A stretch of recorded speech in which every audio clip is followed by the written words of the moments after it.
అందరికీ నమస్కారం. గుమ్మం దగ్గర ఇవి ఉంచితే దరిద్రం అనేది మన దరిదాపుల్లోకి కూడా రాదు. వీడియో చూసే ముందు జై శ్రీరామ్ అని కామెంట్ చేయండి. గుమ్మానికి పక్కనే అంటే మన గుమ్మం లోపలి వైపు మన ఇంటి వైపుగా ఒక రాగి చెంబులో నీళ్లు పోసి కాస్త పచ్చకర్పూరం 5 రూపాయల బిళ్ళలు ఆ నీళ్ళల్లో వేయాలి.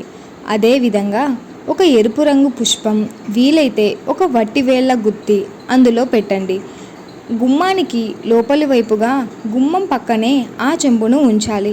ఇలా రోజు పొద్దున్నే అందులోని నీళ్లు మారుస్తూ అదేవిధంగా ఈ పచ్చకర్పూరం అంతేకాకుండా వట్టివేళ్ళు ఎరుపు రంగు పుష్పము వేసి మళ్ళీ చెంబుతో నీళ్లు పెడుతూ ఇలాగే చేస్తూ ఉండండి. ఇలా పెట్టడం వల్ల ఆ ఇంట్లోకి లక్ష్మీదేవి అడుగు పెడుతుంది అని పెద్దలు చెబుతూ ఉంటారు.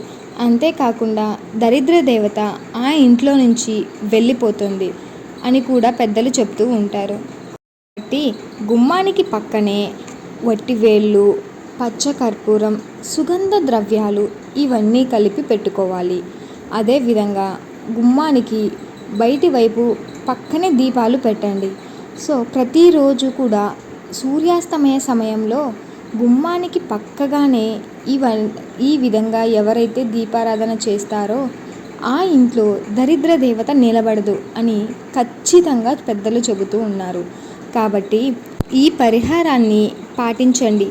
దరిద్ర దేవత వెళ్ళిపోయి మీ ఇంట్లోకి లక్ష్మీదేవి అడుగు పెడుతుంది. హోప్ యూ ఆల్ గైస్, మీకు ఈ వీడియో నచ్చినట్టయితే please do like, share and subscribe to my channel. Bye bye.